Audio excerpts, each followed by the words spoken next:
Mm. Hi everyone, welcome back to Boneitch, a channel dedicated to ending the stigma about Tourette.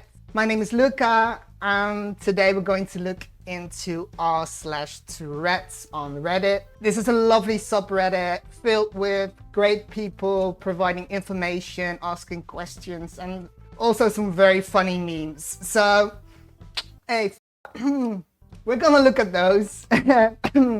Of course, Tourette's is not inherently funny. It's not something to be laughed at, but sometimes the joy of shared experience can be empowering. And that's why we're going to just look at some memes, have a laugh. If you're new here, I'm so happy you're here. Please consider subscribing, join our little family. Okay, let's go. Me following some TikTokers with tics. This better not awaken anything in me. Oh, this is too relatable.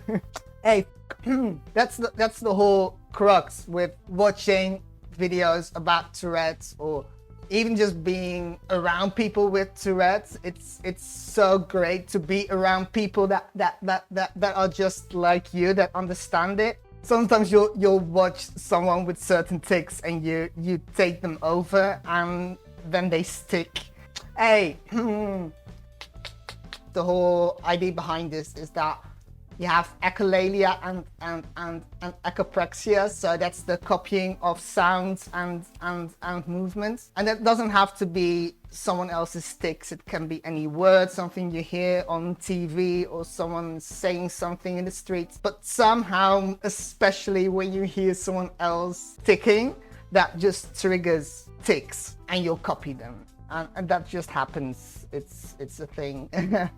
Hey, me standing, my tics, and I took that personally. Yeah, I feel this one. It's like you're not even doing anything, and all of a sudden your tics are like, well, how could you? It's weird. It feels like your brain is actively fighting against you, and it's just, it's a struggle. When you find meds that help tics, the side effects are worse than your tics in general.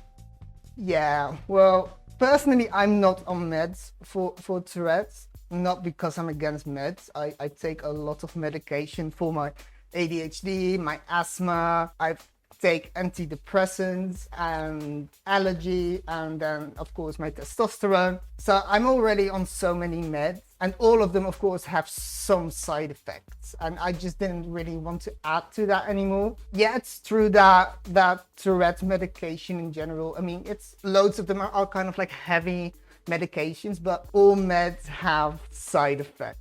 So don't just read the lists of side effects and then just decide, oh, I'm not going to do that. You should be free not to take meds for your Tourette. You shouldn't have to be medicated because other people are bothered by your Tourette's. But if you want to try medication and things like that to help with your Tourette's, don't be scared to give it a go and to talk to your doctor. It usually takes a while to get used to medication, and not everyone's a not everyone will have the same experiences with the same side effects, and usually after a while you get used to the medication and the side effects will kind of go away. But yeah, everyone's Tourette's is going to be different, so you have to make that choice for yourself, and you shouldn't be scared to make those choices.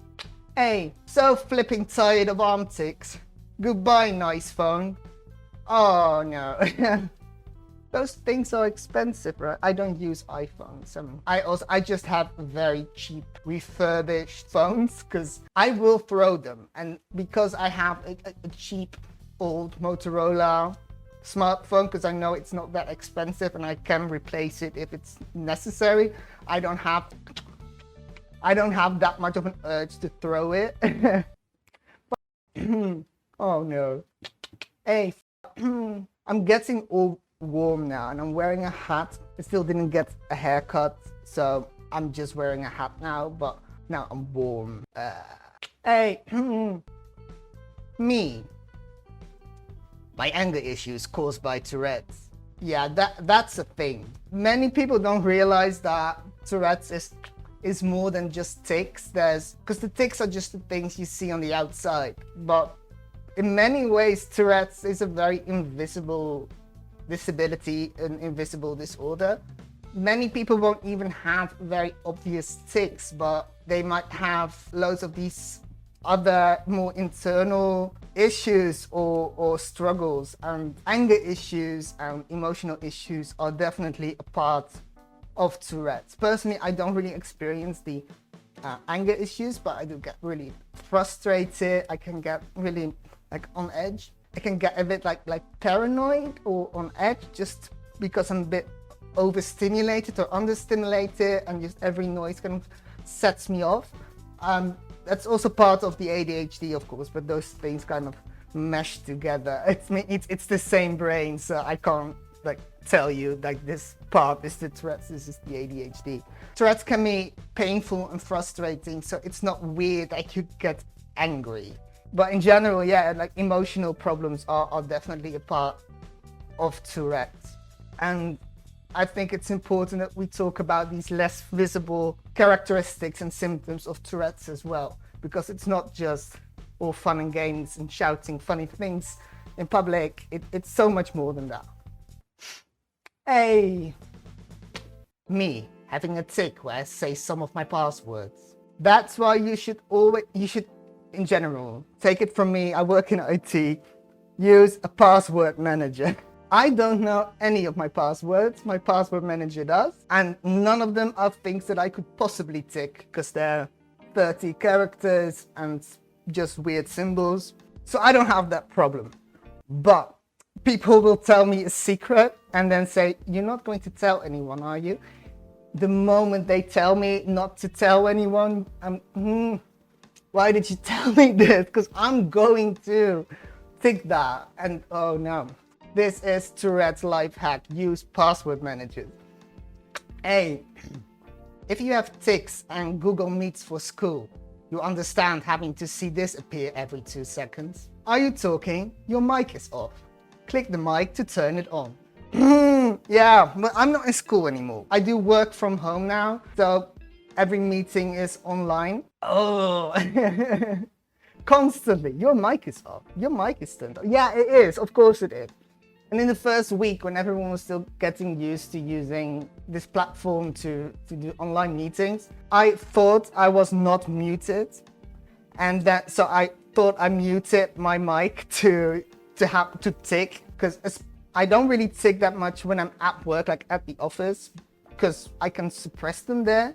But when I'm at home, my brain doesn't understand that I'm working because I'm at home. So during those meetings, I'm ticking all of a sudden. And this was a meeting with colleagues that I didn't really know very well. So they didn't know that I had Tourette's. So I thought that I was not muted, and I thought I was muting myself to tick. And then I turned my mic on and just started shouting profanities at all these colleagues that did not know me. I hated that, but oh well. The security officer when I yelled that I have a bomb in the airport. Hold up. Yeah. I think this is like the classic Tourette story. I think everyone with Tourette's, not everyone, but loads of people with Tourette's that been on flights have done something like that. Hey, I have definitely done that. When I went to parties and there'd be a bouncer searching me, I tell them I have drugs on me. Yeah. It's that one thing you don't want to say. It's that one thing you know you shouldn't say, and then your brain is like, yes, let's do this one.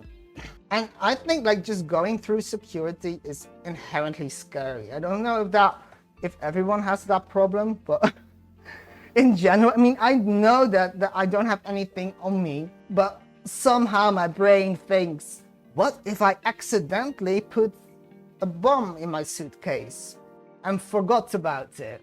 I mean, am I the only one that does that? Me, after going a whole day without ticking. did it.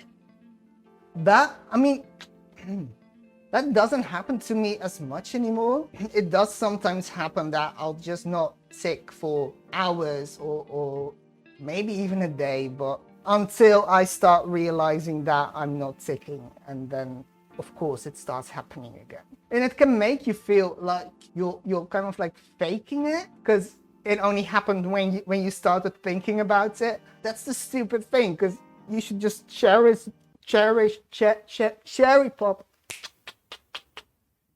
those days that you're not ticking, and not then have a whole existential crisis about whether or not that means you're faking it. I mean, I wish I was, because then I could just stop, but that's not how it works.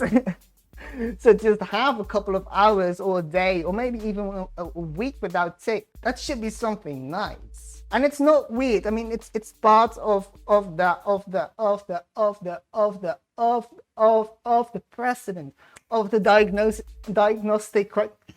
It's part of the diagnostic criteria of Tourette's, is that you're having tics and they can come and go. They don't have to be there all of the time, and they can even go away for a couple of years. When I was in university the first year, I didn't really have tics, I don't think.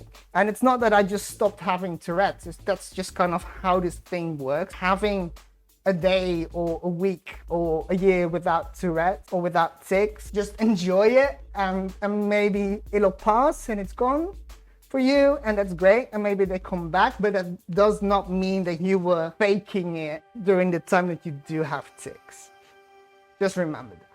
That's all for today, but don't worry, we'll be back with more subreddit, more informational videos about Tourette's, ADHD, trans stuff as well. If there are any subreddits or any things you want me to react to, leave them in the comments below, or if there are any other subjects you want me to discuss, or check out some of the other videos on my channel that will start appearing around me right now. I hope you have a great day. Thank you so much for watching, and I'll see you soon. Bye.